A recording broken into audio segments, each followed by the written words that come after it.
வணக்கம் தென்னை விவசாய நண்பர்களே. நாம் இன்றைக்கி என்ன பார்க்க போகிறோம் அப்படின்னா, தென்னை மரங்களுக்கு பஞ்சகாவியா கொடுக்கறது எப்படின்றத பற்றி தான் பார்க்க போகிறோம்.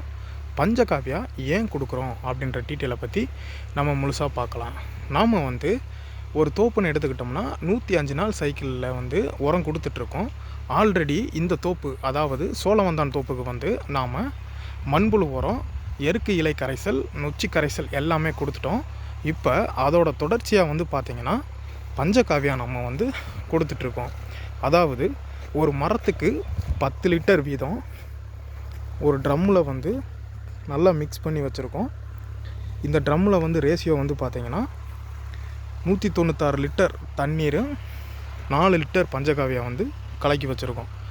இதை ஒவ்வொரு மரத்துக்கு 10 லிட்டர் வீதமாக ஊற்றிட்டுருக்கோம். இது பண்ணுறனால உங்களுக்கு என்ன கிடைக்கும் அப்படின்னு பார்த்தீங்கன்னா, காய்பிடிப்பு திறன் அதிகமாகும், வேரிலிருந்து சத்துக்கள் எடுக்கிற திறன் அதிகமாகும்.